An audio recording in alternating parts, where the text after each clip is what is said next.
नमस्कार। भक्त माता कर्मा जयंती की आप सभी को हार्दिक बधाई, शुभकामनाएं। भक्त माता कर्मा, जिन्हें हम सभी कर्मा बाई के नाम से भी जानते हैं। भक्त माता कर्मा भगवान श्री कृष्ण की अनन्य भक्त थी। माता कर्मा शक्ति एवं भक्ति का प्रतीक है।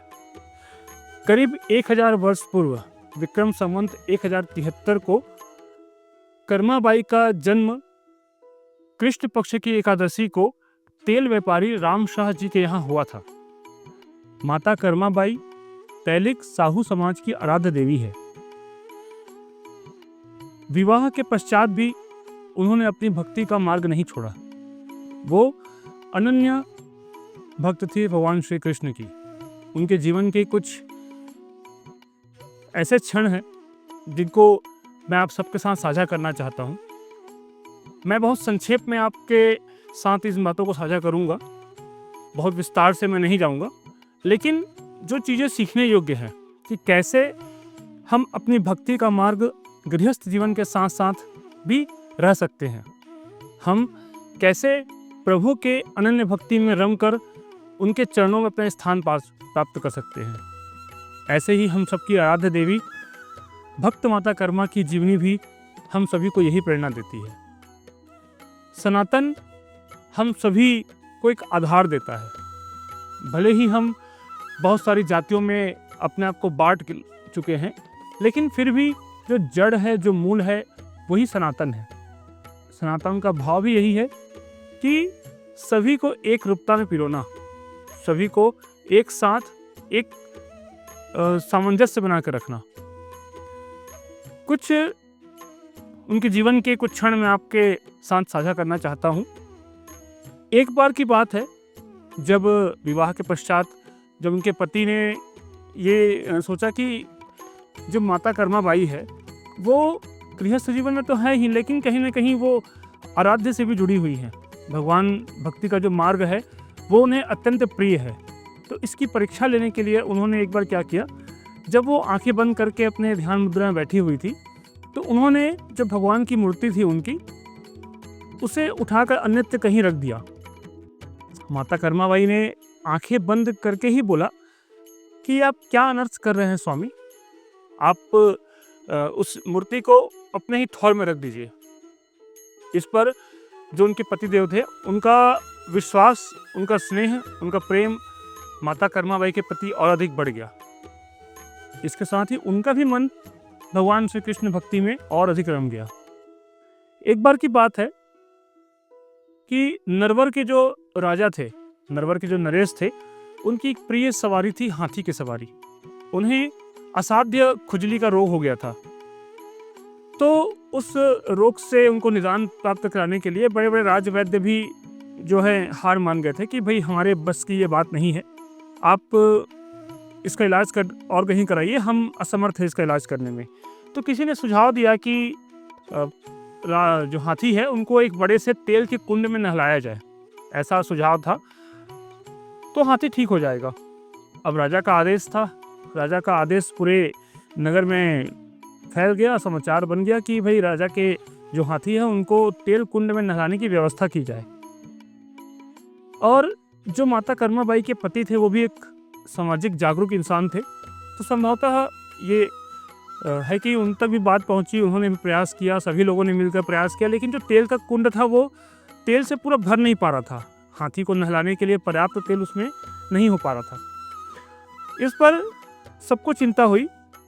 फिर माता कर्मा बाई ने जो अपने तैलिक समाज है उसकी जो प्रतिष्ठा है उसको बचाने के लिए भगवान कृष्ण से बहुत ही मन से प्रार्थना की, बहुत ही अपने अंतरात्मा की आवाज़ लगाई, अपनी गुहार लगाई कि हे भगवान, अब आप ही कोई ऐसा रास्ता बताइए जिससे कि राजा का ये जो आदेश है उसको हम पूर्ण कर सके और हमारे समाज की जो प्रतिष्ठा है वो भी बची रहे।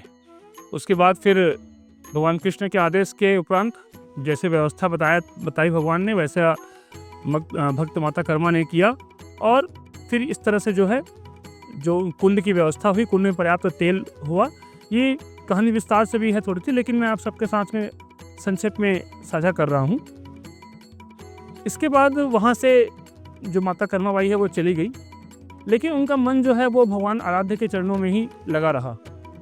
उनकी इच्छा थी कि वो जगन्नाथपुरी धाम पहुँचे। इस पर वो एक सोच ही रही थी कि उनको निद्रा आ गई, वो आँख लग गई उनकी। तो जब उन्होंने आँख खोल के देखा, जब उन्होंने उनकी आँख खोली तो वो अपने आप को कहाँ पाती है, तो भगवान जगन्नाथपुरी के धाम में अपने आप को पाती है। इस पर उन्हें बहुत आश्चर्य हुआ कि हे भगवान, ये आपकी कैसी माया है। मैं तो आपके दर्शन के लिए आने का सोच रही थी, लेकिन आपने तो स्वयं मुझे दर्शन दे दिया। फिर वो माता कर्मा बाई जब मंदिर में दर्शन करने जा रही थी तो वहाँ के पुजारियों ने उन्हें उनकी हालत देखकर बोला कि भाई आप यहाँ पर नहीं आ सकते, आप उनको वहाँ आने के लिए मना किया गया। इस पर उन्हें थोड़ा सा गुस्सा भी आया कि भाई यही कैसी व्यवस्था है यहाँ की। इसके बाद फिर जब उन्होंने मना किया, वहाँ से वो निकल रही थी तो सीढ़ियों से वो गिर गई। गिरने के कारण जो है उन्हें वहाँ से उनको चोट भी आया। तो वो बोले कि भगवान, ये कैसा आपका न्याय है, आप तो बड़े सुनहरे सिंहासन में बैठे हैं और एक भक्त जो है आपसे मिलने आया है, तो आप जो है मिलने की व्यवस्था भी यहाँ पर नहीं हो पा रही है। ऐसा उनके मन में विचार आया। तो फिर उनको मन में विचार था कि वो जो खिचड़ी लाई थी बनाने के लिए, वो खिचड़ी का प्रसाद उनको लगाना चाहती थी। उसके बाद वो गई वहाँ पर। तो अचानक से क्या हुआ कि भगवान जो है अपने स्थान, मतलब मंदिर में जो उनका स्थान था, वहाँ वो छोड़कर जो है वहाँ से भक्त माता कर्मा के पास पहुँच गए। इससे वहाँ पे उपस्थित जो पुजारी थे उन्हें बड़ा कौतूहल हुआ, बड़ा आश्चर्य हुआ कि भाई भगवान स्वयं कहाँ चले गए, भगवान कहाँ चले गए, ऐसा उनके मन में आया। तो ये उनकी भक्ति की ही शक्ति थी कि भगवान भी स्वयं अपने स्थान को छोड़कर उनके पास में आए। वहाँ पे उन्होंने कहा कि मैं स्वयं तुम्हारे पास में आया हूँ, तुम मुझे अपने खिचड़ी का जो प्रसाद लाई हो वो मुझे खिलाओ, अपने हाथों से खिलाओ। तो ऐसा जो है भक्त माता कर्मा की ये भक्ति की शक्ति रही है कि भगवान भी उनके जो स्नेह था उसको प्राप्त करने के लिए अपने स्थान को छोड़कर आ गए।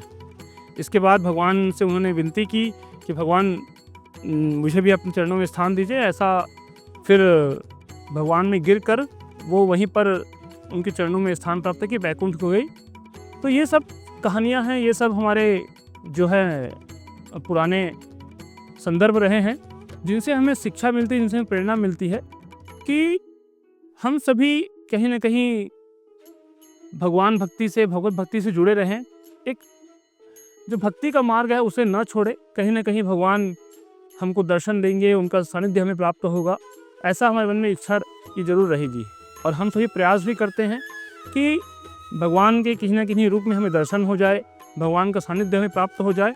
तो इससे बड़े जीवन की उपलब्धि हमारे लिए और कुछ भी नहीं है। बाकी जो अर्थ के प्रयास में हम पूरे जीवन लगे रहते हैं, लास्ट में जो अंतिम में अर्थ को हमको यहीं पे छोड़ के जाना पड़ता है और भगवान के चरणों में ही हमें अपना सब कुछ जो है अर्पण करना पड़ता है। आप सभी को भक्त माता कर्मा जयंती की बहुत बहुत बधाई, शुभकामनाएं। मैं ईश्वर से प्रार्थना करता हूँ कि माता कर्मा का आशीर्वाद, उनका स्नेह आप सबके साथ हमेशा बना रहे। आप सब परिवार हमेशा बहुत खुश रहें, आनंदित रहें और उन्नति के शिखर पर पहुँचे, ऐसे मेरी मंगल कामनाएं हैं। आप सभी को धन्यवाद। जय श्री राम, वंदे मातरम, जय भारत, जय हिंद, जय छत्तीसगढ़।